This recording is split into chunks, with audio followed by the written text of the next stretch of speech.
जय जय राधा वल्लभ श्री हरिवंश। राधा वल्लभ श्री हरिवंश। राधा वल्लभ श्री राधा वल्लभ श्री हरिवंश। राधा वल्लभ श्री हरिवंश। नारायणं नमस्कृत्यं नरं च नरोत्तमं देवी सरस्वती व्यासं ततो जयमुदीरये।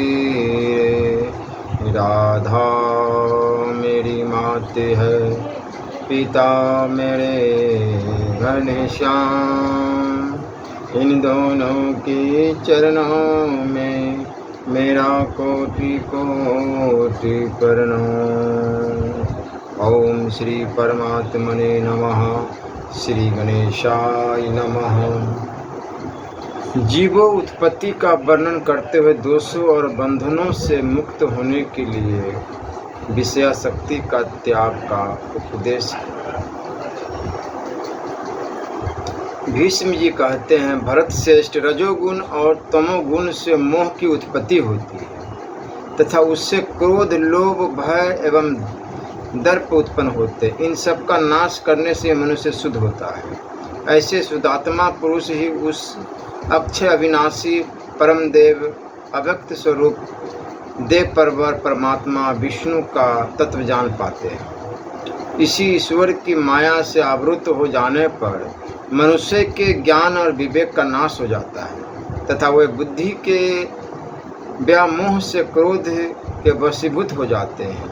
क्रोध से काम उत्पन्न होता है और फिर काम से मनुष्य लोभ, मोह, मान, दर्प एवं अहंकार को प्राप्त होते हैं। तत्पश्चात अहंकार से प्रेरित होकर ही उनकी सारी क्रियाएं होने लगती है। ऐसी क्रियाओं द्वारा मनुष्य आसक्ति से युक्त हो जाता है। आसक्ति से सुख होता है, फिर सुख दुख युक्त कार्य आरंभ करने से मनुष्य को जन्म और मृत्यु के कष्ट स्वीकार करने पड़ते हैं। जन्म के निमित्त से गर्भवास का कष्ट भोगना पड़ता है। रज और वीर्य के परस्पर संयुक्त होने पर गर्भवास का अवसर आता है, जहाँ मल और मूत्र से भीगे तथा रक्त के विकार से मलिन स्थान में रहना पड़ता है। तृष्णा से अभिभूत तथा काम, क्रोध आदि दोषों से बद्ध होकर उन्हीं का अनुसरण करता हुआ मनुष्य महान दुख उठाता रहता है। यदि उससे छूटने की इच्छा हो तो स्त्रियों को संसार रूपी वस्त्र को बुनने वाली तंतु वाहिनी समझे और उससे दूर रहे। स्त्रियां प्रकृति के तुल्य है, अतः क्षेत्र स्वरूपा है और पुरुष क्षेत्रक रूप है। जैसे प्रकृति अज्ञानी पुरुष को बांधती है, उसी प्रकार ये स्त्रियां पुरुष को अपने मोह जाल में बांध लेती है। इसलिए सामान्यतः प्रत्येक पुरुष को विशेष प्रयत्न पूर्वक स्त्री के संग संसर्ग से दूर रहना चाहिए। ये स्त्रियां भयानक कृत्या के समान है, अतः अज्ञानी मनुष्य को मोह में डाल देती है। इंद्रियों में विकार उत्पन्न करने वाली यह सनातन नारी मूर्ति रजोगुण से तिरोहित है। अतः स्त्री संबंधी अनुराग के कारण पुरुष के वीर्य से जीवों की उत्पत्ति होती है। जैसे मनुष्य अपनी ही देह से उत्पन्न हुए जू और लिख आदि स्वेदज कीटों को अपना न मानकर त्याग देता है, उसी प्रकार अपने कहलाने वाले जो अनात्मा पुत्र नामधारी कीट हैं उन्हें भी त्याग देना चाहिए। इस शरीर से वीर्य द्वारा अथवा पसीनों द्वारा स्वभाव से अथवा प्रारब्ध के अनुसार जंतुओं का जन्म होता रहता है। बुद्धिमान पुरुषों को उनकी उपेक्षा करनी चाहिए। तमोगुण में स्थित रजोगुण तथा रजोगुण में स्थित सत्वगुण।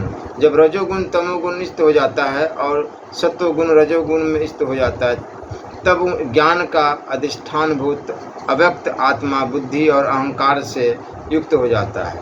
वह अव्यक्त आत्मा ही देहधारी प्राणियों का बीज है और वह बीजभूत आत्मा ही गुणों के संग के कारण जीव कहलाता है। वही काल से युक्त कर्म से प्रेरित हो संसार चक्र में घूमता रहता है। जैसे स्वप्न अवस्था में यह जीव मन के द्वारा ही दूसरा शरीर धारण करके क्रिया करता है, उसी प्रकार वह कर्म गर्भित गुणों द्वारा गर्भ में उपलब्ध होता है।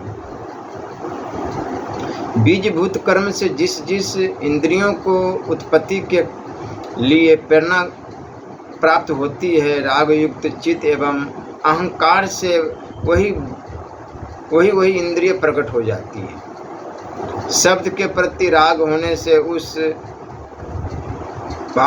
भावित्मा पुरुष की सर्वेंद्रिय प्रकट होती है। रूप के प्रति राग होने से नेत्र और गंध ग्रहण करने की इच्छा होने से नासिका प्रकट्य होता है। स्पर्श के प्रति राग होने से त्वग इंद्रिय और वायु का प्रकट्य होता है। वायु प्राण और अपान का आश्रय है, वही उदान व्यान तथा समान है। इस प्रकार वह 5 रूपों में प्रकट हो शरीर यात्रा का निर्वाह करती है। मनुष्य जन्म काल में पुनः उत्पन्न हुए कर्मजनित अंगों और संपूर्ण शरीर से युक्त होकर जन्म ग्रहण करता है। वह मनुष्य आदि मध्य और अंत में भी शारीरिक और मानसिक दुखों से पीड़ित रहता है। शरीर के ग्रहण मात्र से दुख की प्राप्ति निश्चित समझनी चाहिए। शरीर में अभिमान करने से उस दुख की वृद्धि होती है। अभिमान के त्याग से उन दुखों का अंत होता है। जो दुखों के अंत होने की इस कला को जानता है वह मुक्त हो जाता है। इंद्रियों की उत्पत्ति और लय ये दोनों कार्य रजोगुण में ही होते हैं। विद्वान पुरुष शास्त्र दृष्टि से इन बातों की भली भांति परीक्षा करके यथोचित आचरण करे। जिसमें तृष्णा का भाव है उस पुरुष को ये ज्ञान इंद्रिया विषयों की प्राप्ति नहीं कराती। इंद्रियों के विषयासक्ति से रहित हो जाने पर देही पुनः शरीर को धारण नहीं करता।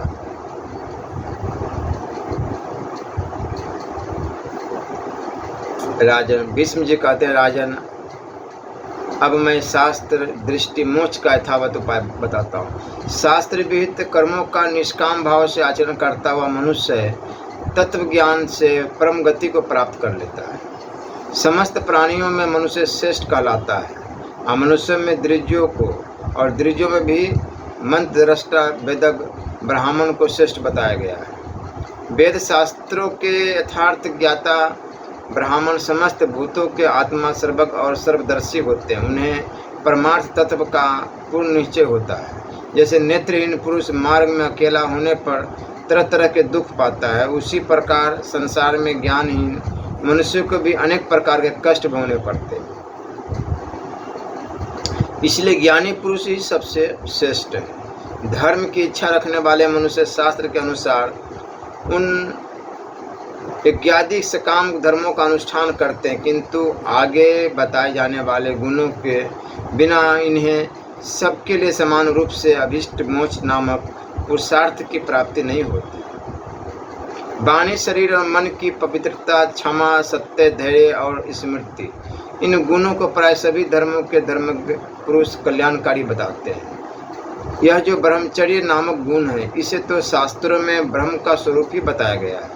यह सब धर्मों से श्रेष्ठ है। ब्रह्मचर्य के पालन से मनुष्य परम पद को प्राप्त कर लेते हैं।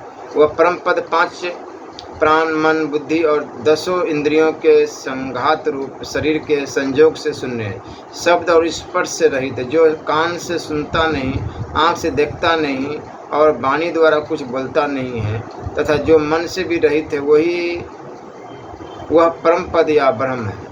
मनुष्य बुद्धि के द्वारा उसका निश्चय करे और उसकी प्राप्ति के लिए निष्कलंक ब्रह्मचर्य व्रत का पालन करे।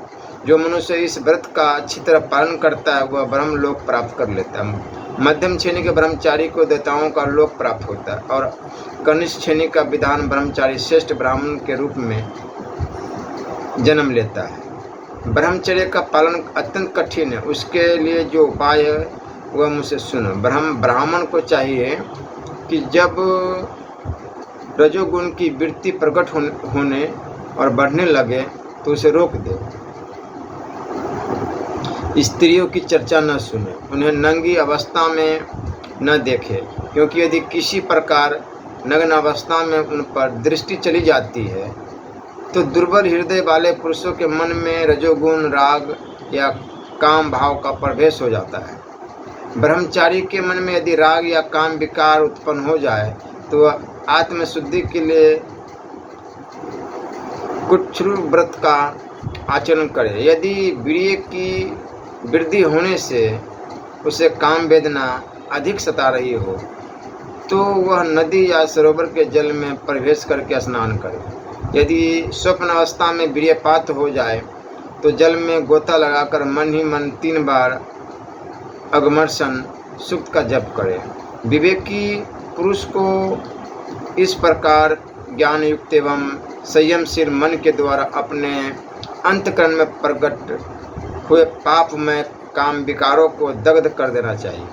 मुर्दे के समान अपवित्र एवं मल युक्त नारियां जिस प्रकार देह के भीतर ढूंढता पूर्वक बंधी हुई है, उसी प्रकार अज्ञान से उसके भीतर जीवात्मा भी ढूंढ बंधन में बंधा हुआ है, ऐसा जानना चाहिए। भोजन से प्राप्त हुए रस नारी समूह द्वारा संचरित होकर मनुष्य के बाद पित्त कफ रक्त त्वचा मांस स्नायु अस्थि चर्बी एवं संपूर्ण शरीर को तृप्त एवं पुष्ट करते हैं। इस शरीर के भीतर उपयुक्त बात पित्त आदि 10 वस्तुओं का वहन करने वाली 10 ऐसी नाड़ियां हैं जो 5 इंद्रियों के शब्द आदि गुणों को ग्रहण करने की शक्ति प्राप्त कराने वाली। उन्हीं के साथ अन्य 17 सूक्ष्म नाड़ियां सारे शरीर में फैली हुई। जैसे नदियां अपने जल से यथा समय समुद्र को तृप्त करती रहती है, उसी प्रकार रस को बहाने वाली ये नाड़ी रूप नदियां इस देह सागर को तृप्त किया करती है। हृदय के मध्य भाग में एक मनोवाहा नाड़ी नाम की नाड़ी है, जो पुरुष के काम विषयक संकल्प के द्वारा सारे शरीर से वीर्य को खींचकर बाहर निकाल देती है। उस नाड़ी के पीछे चलने वाली और संपूर्ण शरीर में फैली हुई अन्य नाड़ियां तेजस गुण रूप ग्रहण की शक्ति को वहन करती हुई नेत्रों तक पहुंचती है। जिस प्रकार दूध में छिपे हुए घी को मथानी से मथ कर अलग किया जाता है, उसी प्रकार देहस्थ संकल्प और इंद्रियों से होने वाले स्त्रियों के दर्शन एवं स्पर्श आदि से मथित होकर पुरुष का वीर्य बाहर निकल जाता है।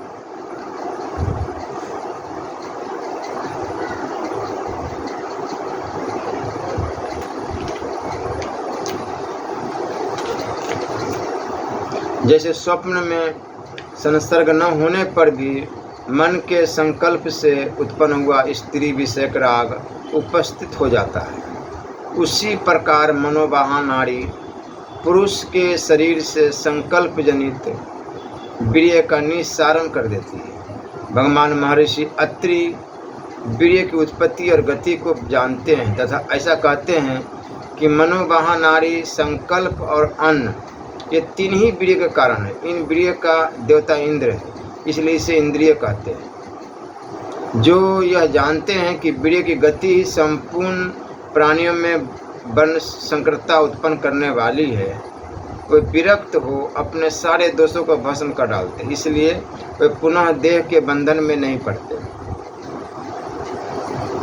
जो केवल शरीर की रक्षा के लिए भोजन आदि कर्म करता है, वह अभ्यास के बदले गुणों की साम्यावस्था रूप निर्विकल्प समाधि प्राप्त करके मन के द्वारा मनोवाहा नाड़ी को संयम में रखते हुए अंतकाल में प्राणों को सुषुप्ना मार्ग से ले जाकर संसार बंधन से मुक्त हो जाता है। भविता मनसो ज्ञान मन एवं प्रजायते। उन महात्माओं के मन में तत्व ज्ञान का उदय हो जाता है, क्योंकि प्रणवासना से परिशुद्ध हुआ उनका मन नित्य प्रकाशमय और निर्मल हो जाता है। अतः मन को बस में करने के लिए मनुष्य को निर्दोष एवं निष्काम कर्म करने चाहिए। ऐसा करने से वह रजोगुण और तमोगुण से छूटकर इच्छा अनुसार गति प्राप्त कर लेता है। युवा अवस्था में प्राप्त किया हुआ ज्ञान प्राय बुढ़ापे में क्षीण हो जाता है, परंतु परिपक्व बुद्धि मनुष्य समयानुसार ऐसा मानसिक बल प्राप्त कर लेता है जिससे उसका ज्ञान कभी क्षीण नहीं होता। यह परिपक्व बुद्धि वाला मनुष्य अत्यंत दुर्गम मार्ग के समान गुणों के बंधन को पार करके जैसे जैसे अपने दोष देखता है वैसे वैसे ही उन्हें लांघ कर अमृतमय परमात्मा पद को प्राप्त कर लेता है।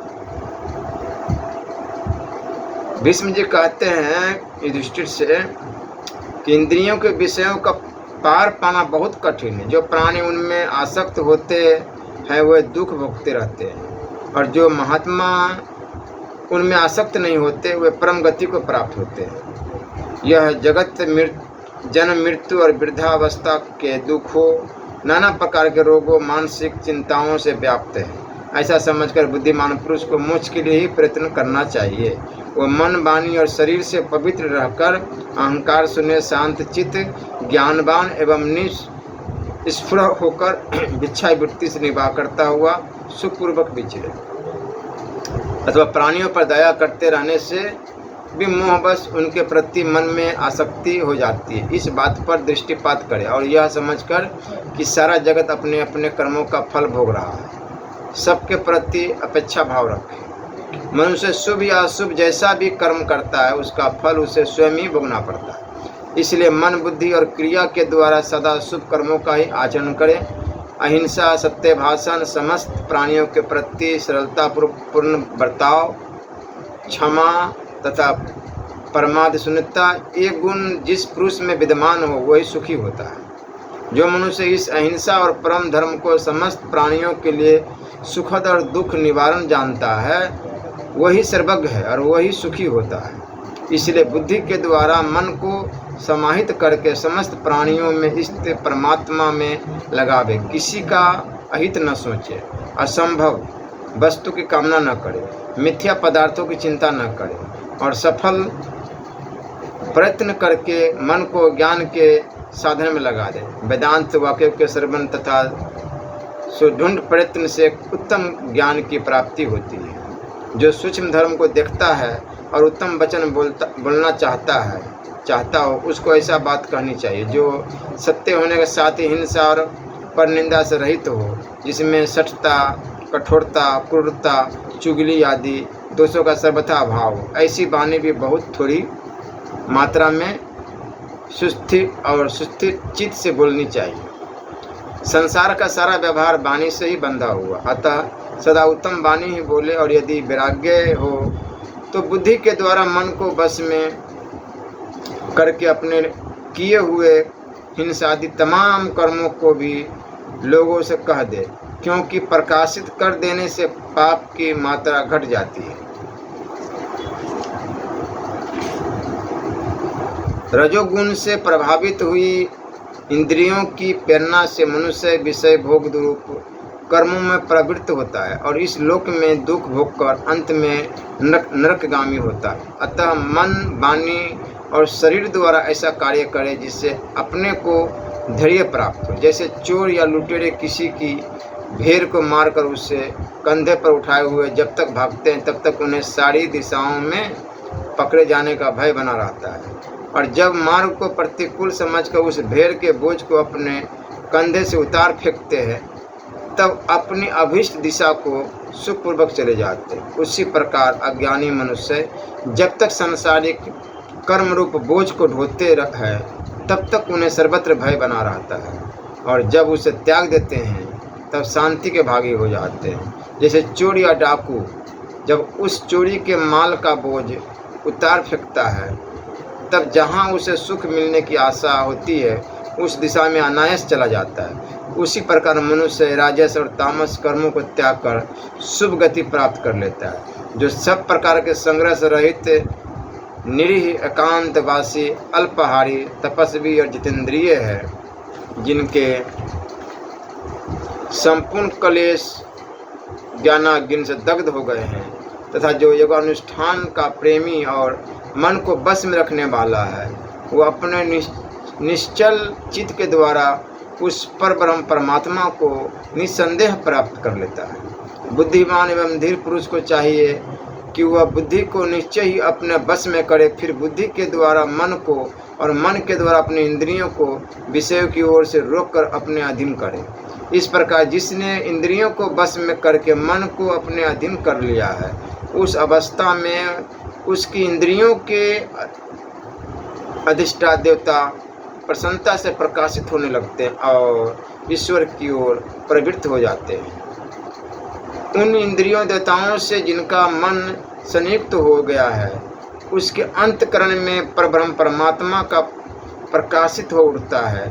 फिर धीरे धीरे सत्व गुण प्राप्त होने पर वह मनुष्य ब्रह्म भाव को प्राप्त हो जाता है। अथवा यदि पूर्वोक्त रूप से उसके भीतर ब्रह्म प्रकाशित न हो तो वह योगी योग प्रधान उपायों द्वारा अभ्यास आरंभ करे, जिस हेतु से योगाभ्यास करते हुए योगी की ब्रह्म में ही स्थिति हो, वह उसी का अनुष्ठान करे।